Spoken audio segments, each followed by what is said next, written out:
last time. Okay. The children So are. the parents have filled out a RADQ, which is a reactive attachment disorder questionnaire. And now I've got the child laying across my lap in another room with mom and dad watching on a video camera, or actually on the TV, in the next room. And the parents are always shocked with the honesty that I get with the kids. And I attribute that to the fact that they're laying across my lap. Because when they do that, their defenses drop. And so they tend to be much more open and honest with me lying down than they would sitting up. So we go through the list. There's 30 questions there, and I just basically ask the kids, do you do this, yes or no?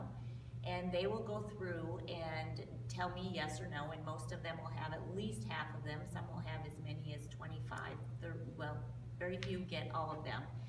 But so I will say to them, I said, do you know what we call these things? And they don't know. But we call these problems. And my question to them is, why do you have so many problems? Where did they come from?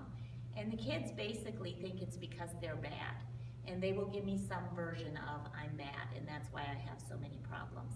And I will tell them no, that's not why you have these problems. And in fact, I know why you have these problems, and would you like to know? And every single child will tell me, yes, I want to know. I have yet to have a child tell me they don't want to know. Because these children all know that they're different from the other children, and they don't know why, and they don't like that they're different, and they wish they weren't different, but they feel helpless and they don't have the information to do it differently.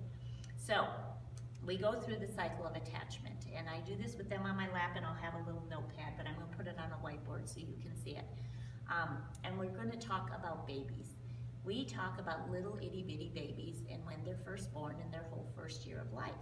And so I will tell them, this is called the cycle of needs.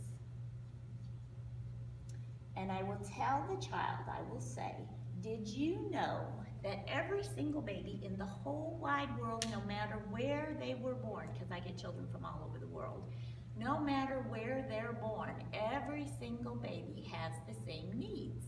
And I will get them to guess the needs. And we start out, of course, with the most basic. Every single baby must have food. And they're pretty good at guessing that one. That's pretty easy. So then I will say to them, well, where does this food come from? And they'll say, from their mommies. And I'll say, right. Next thing, what do you think they need next? And so we play a little game, and I'll start touching them. And they'll come up with all kinds of words before they say touch. But they will eventually get to touch, because that's the second thing. So I'll tell them, okay, when we've got this little baby, and this little baby is getting its food, it comes from mom. So mom is holding baby. So guess what? Every time that baby's getting food, he's also getting touch, because mom has to hold the baby, right? Right. Okay, awesome. So what else does that baby need? And then we do the blinking game, because the object is for the child to get eye contact. So babies need food, they need touch, they need eye contact, and I will ask them, do you know how far a little itty bitty baby can see? And they don't know. And the answer is between 8 and 12 inches. So I'll ask them, do you know how far 8 to 12 inches is? And they will say no. So I'll take my paper and I say, this is 8 inches, this is 11 and a half inches. This is about how far a baby can see clearly. So if mommy's holding the baby and feeding the baby, it's getting its food, its touch, and look at that. How far are those eyeballs away from each other? That baby can look right up into mom's eyes, because that's one of the things that a baby needs. So we've got the food, we've got the touch, we've got the eye contact every single time that baby eats. The next one, and I'll shake my legs for this so their whole body goes like this and they think that's kind of funny. The next one is movement. And we talk about what mommies do when their babies start to cry. And they do this. They start bouncing the baby, or they go back and forth, or they start rocking. And I tell them, here in the United States, when you see baby furniture advertised, you will always see 3 items of furniture. You will see a bed, you will see a changing table, and you will see a rocking chair. Because babies get fed in the rocking chair because of the movement. Babies need food, touch, eye contact, movement. And then there's one last thing which I never make the kids try to guess, because I don't have a nifty little clue for that. So instead, I just tell them, I do give them the option to guess, but most of them don't. The baby needs to see mom smile and hear her voice. So we got food, touch, eye contact, movement, smile, and voice. Those are the 5 basic needs. And note that that happens every time that mommy feeds the baby. Mommy talks to the baby back and forth. They smile at each other. Every time the baby's fed, the baby's getting all of the needs met. So, then we talk a little bit and we say, so let's say that we have a little itty bitty baby and that little itty bitty baby is hungry. So what is that baby going to do to let mommy know it's hungry? It will cry. Exactly. The baby will cry because that's about all a baby can do. So the baby cries and what does the mommy do? Pick her up. Yeah, pick the baby up and feed her. So we have the need, the baby cries to let mom know there's a need, and then we call this, we have a really big word for this, gratification. So I will ask the child, do you know what gratification is? And none of them do because it's a really big word. So I'll tell them, when the baby has a need, it expresses the need, and then mommy comes and meets the need, the baby gets a really good feeling, and that feeling is gratification. So we have a need, a cry, and baby feels all better. So, what happens 10 minutes later? Now the baby needs to be burped, right? So we have another need, so a cry and gratification. And 10 minutes after that, the diaper needs to be changed. And 10 minutes after that, they need a nap, and you get the picture. Day after day, week after week, month after month, through that whole first year of life, need, cry, mom comes and fixes it. Need, cry, mom comes and fixes it, over and over. So through that process, who does the baby learn to trust? Mommy. Mommy, of course, because mommy comes and makes everything better all the time. So baby learns to trust mommy. What does this baby learn about the world? Is the world a safe place or a dangerous place? A safe place, of course. Mommy has made sure that all the dangerous things have been removed. The world is safe. And what does this baby learn about him or herself? They learn that I'm special. Because mommy will come at the drop of a hat as soon as that noise is made. So this baby is thinking, I must be the most important thing in her whole wide world. In the middle of the night, all I gotta do is make a peep, and there she appears. So we have the need, the cry, the gratification. The baby learns to trust mommy, the world is safe, and I'm special. So this is the way that cycle is supposed to go. So I will ask my kids, and I will say to them, is this the way it went for you? And to a child, they know this isn't the way it went for them. And the reason they know is because when I start listing these things here, that's not their reality. They don't trust, the world is not safe, and they think they're bad. So I will say to them, another way I'll say to them, I'll say, I know it didn't go this way, and they'll say, how do you know? And I'll say, because those people in the other room are not your birth parents. Birth parents will stay with their children. When I have a child that's not with their birth parent, I know something has happened. And usually it goes back to this cycle right here. So let's figure out how your cycle went, is what I will tell my children. And so we'll start at the beginning, and I'll say to them, when you were a baby, did you have those 5 basic needs? And it's absolutely amazing the number of children that will tell me, no, I didn't have those needs. Because these children don't think they're normal. They think there's something wrong with them. So they, of course, wouldn't have the same needs as someone whose circle went the right way. So I will remind them that way back in the beginning, I said every single baby in the whole wide world. And that includes them. So then they'll smile and they'll say, oh yes, I did. So we check that off because yes, they had those 5 basic needs. That part went right. Did they cry when they were a little bitty baby? And of course they all nod, and some of them are still crying. So we know that that part worked. And then I will say, did your birth mommy come running whenever you had a need? And then they know this is where the problem happened. So this is where there was the break in the cycle. Now, on the rare occasion that I have a birth child, we talk about how your mommy tried. If we have a child that had a lot of medical pain when they were a baby, if we have a mom or a baby that was born under domestic violence situations, these kind of birth children can have attachment disorder. When I get in that situation, we modify this slightly to look at the particular situation. Because a lot of times, it's not, the mom can't meet that need because it's an internal need, like medical pain. A baby that's had a ton of earaches, and the mom can't address that need. The baby has a need and they cry and cry and cry and they don't get the gratification. Not that mom's not trying to solve the problem, but she can't meet the need because it's driven by something she has no control over. Same with in utero violence, the domestic violence, drug and alcohol, all that kind of stuff. One of the worst kids I ever worked with was adopted at birth. Awesome family, and yet he was one of the most violent kids I ever worked with. Well, it turns out that his biological mother had attempted an abortion. It failed, but this little boy came out into the world knowing that he was in danger, his life was in danger, he is not safe, and he came out fighting for survival. And he never gave up the fight. Well, he's now in a program, he's 18 years old now, but he's in a program through the correction department because he never resolved those inner feelings. So anyway, back to the story. So we know that this is where the break happens. So I will ask the child, I say, okay, so you were hungry, you cried, but nobody fed you. So what do you think you did? Make a guess. What do you think? Stop crying. No, they cry louder. Oh, first louder. At first they'll cry louder because they're thinking I must be doing this wrong. So if I just make more noise, they will come. Now, if you think back to little itty bitty babies, how do little itty bitty babies cry? Little itty bitty baby cry with their whole body.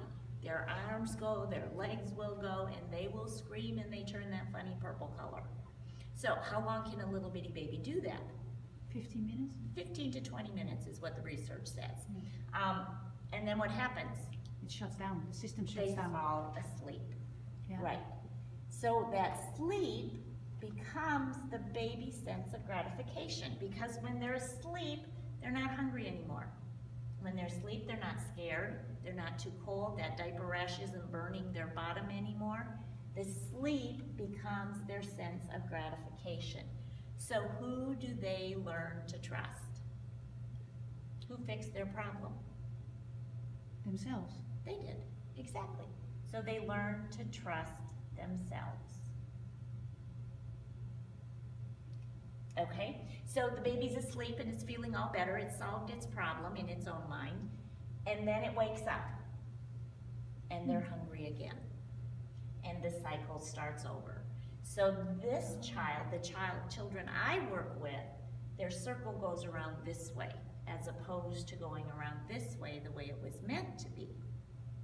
So then we'll talk a little bit more and I'll say to them, okay, so back when you were this little itty bitty baby and you were crying and crying and crying and crying, how do you think you were feeling?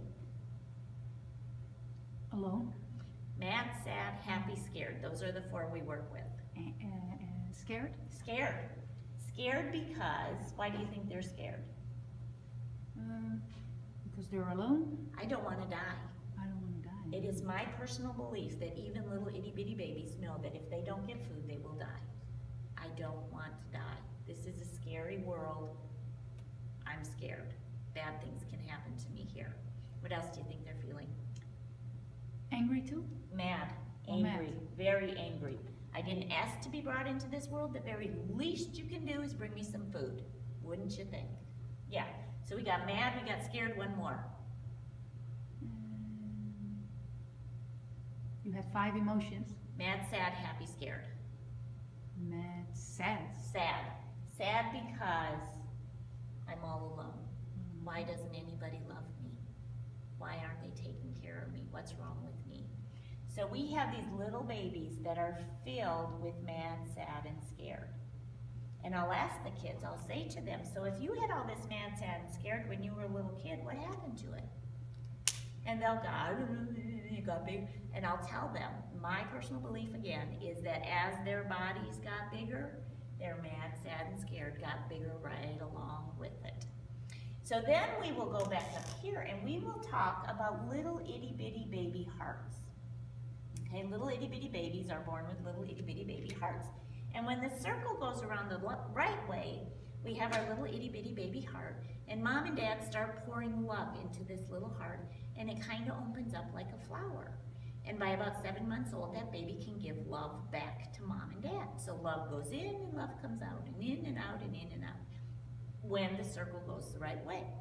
When the circle goes the wrong way, what happens is that little bitty baby, the heart starts to open, and then all that mad, sad, and scared grabs onto that little baby heart and says, little bitty baby heart, don't be afraid, we're here. We will protect you, we will get you through this. And sure enough, it works. Because they survived whatever that environment was. Because all that mad, sad, and scared grabbed onto their heart to protect them and get them through the chaos, the nightmare, whatever the circumstances were. So then what happens is this wonderful family comes along and adopts this child, and the child goes into this home, and now all this love is being poured into this child, but guess what? None of it gets in, because the mad, sad, and scared is blocking it all from getting into that little baby's heart. So what we do, what we call the mad, sad, and scared, is the control monster. And I will ask the kids, I will say, so you know when you're doing your thing, you always think you're in control, right? Are you really in control? How does it work out for you when you're trying to be in control? Does it work out good or does it work out bad? And they will tell me it doesn't work out so well for them. They usually get in trouble when they're trying to control things. So I tell them that's our proof that your choices are not coming from your heart, because if they're coming from your heart, they work out well for you. Instead, they're coming from that control monster. And instead of you controlling everybody else, that control monster is controlling you. So then we talk about how are we going to get rid of the control monster. And at this point, I tell them, because I always ask, my first question when I get a family sitting on in my office there is I will ask them, why'd your mom and dad bring you here? And they have all kinds of reasons, and they're very interesting, and some of them are rather humorous. But anyway, they have great reasons, but they never know the right reason. And so now I will tell them, this is why mom and dad brought you here, because I know about control monsters. And not only do I know about control monsters, but I know how to get rid of control monsters. However, I cannot get rid of your control monster. There is only one person in the whole world that can get rid of your control monster. Guess who that is? And of course, it's the child. And they figure that out. It has to be me. And I make an agreement with them. And I tell them, I am willing to work as hard to help you as you are willing to work yourself. If you want to work this hard, I will work this hard right alongside you. If you want to work this hard, I will work this hard right alongside you. If you want to work this hard to get rid of your control monster, I will work this hard with you. And I'm pretty sure mom and dad will do the same thing. We're all willing to work with you to help you, but we're not going to work harder on your life than you are. And I get them to agree on that. And so then we talk about how are we going to know when the control monster is gone? And the way we know when the control monster is gone is that the child is doing their 6 jobs, at least 80 to 90% of the time. And their 6 jobs are to be respectful, responsible, and fun to be around, and to do things fast and snappy right the first time, mom and dad's way. So they lay in my lap and memorize their 6 jobs. And they don't get to get out of my lap until they have them memorized. And then we talk about, okay, between now and the next time we visit, I want you to work on respect. And we keep it very simple. We work with eye contact. When I'm speaking to you, mom, my eyes are in mom's eyes. When she's speaking to me, my eyes are in mom's eyes. So whenever someone's speaking, that child's eyes are in whoever they're speaking to or hearing from. So there's eye contact, then there's yes, mom, and no, mom. And we are very specific. We use yes, mom, and yes, dad, not ma'am and sir. because there are millions and millions of ma'ams and sirs out in the world, but only one, and sometimes two or three, moms and dads. And so that is the title of honor, and that is the title we use. So we have eye contact, yes mom, yes dad, and then the old Nike commercial, just do it. When you're told to do something, you just do it. No arguing, no talk back, no whys, none of that stuff, you just do it. So those are the three jobs.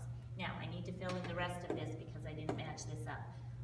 When the circle goes the wrong way, the child learns to trust themselves, and they learn that the world is dangerous because they could die. And in order to feel safe, a child will try to take control of the situation because that control makes them feel safe. The belief system a child develops, or that they can only trust themselves. The world is a dangerous place, so I have to be in control of everyone and everything in order to feel safe. And there is something inherently wrong with me that my birth mother didn't love and care for me the way she should have. So this becomes their belief system. And my kids recognize themselves as soon as I write it on the paper. So the healing process is moving from this belief system up to this belief system. And that's where therapy comes in. That's what our goal is. And once they're doing their 6 jobs, this is where they are. Any questions? I have a question, yes. Yes. As you know, I have a biological child with R.A.D. In my perception, I was there for her. I was there in the circle of needs. I was in a violent marriage, and after 6 months, I fled from after she was born. So it was a very stressful and dangerous time for us. What kind of consequences have that? I mean, she did have a father, although he was violent, but he left, which was a good thing, but he did leave her. Can you tell me something about that? When I was doing my best, I wasn't violent, I gave her everything she needed, although she was crying a lot. I was in a very similar situation because I have a 17-year-old daughter that had attachment issues, and I was learning about this stuff when she was 2, 3, 4 years old. Yeah, because I was in a bad marriage. And what happens when you're in a bad marriage is the mom is building this baby in your tummy, but your cortisol level, because of the stress, is through the roof. That goes back to this too, when the baby falls asleep, when the baby shuts down, it's because we have an automatic shutoff system, because this crying is creating cortisol. Cortisol is neurotoxic, meaning when you have cortisol in your brain, it's destroying your brain cells. That's why you shut down, so that the cortisol doesn't keep eating your brain away. But when a mom has all the cortisol going through her system because of an unsafe environment, the baby is basically being built in a cortisol bath. So it has an impact on their development. Plus all the thoughts that you're having are being communicated to the baby. They did a study in France back in the 80s when all the neonatal equipment and where they could hook up the fetuses to the monitors and all this stuff. They did a study and they had a smoking mom, a mom that smoked. And so they hooked the baby all up to the distress monitors and everything, and they said to the mom, smoke a cigarette. So she smoked the cigarette, and the baby just maxed out every one of those distress monitors it was attached to. And so they said, okay, wait, calm down. They waited a few hours. They brought the mom back. They hooked the baby back up, and they said, Mom, I want you to think about smoking a cigarette. So mom sat there and thought about smoking a cigarette, and the baby maxed out every distress monitor it was connected to. There is a connection between the mom's thoughts and the baby's thoughts. So when mom is thinking, I'm not safe, baby's thinking, I'm not safe, because baby does not see a separation between mom and itself. So you're thinking, I'm not safe, baby's thinking, I'm not safe. Dangerous environment, needs not being met, scary, scary, scary. Baby is affected. And how come that regular doctors, therapists don't know about this stuff? Isn't that a wonderful, wonderful question? Well, I'll tell you, I got my master's degree in therapy. I had never even heard of this. And it wasn't until I was doing my internship. and I was working with kids, because that's what I do.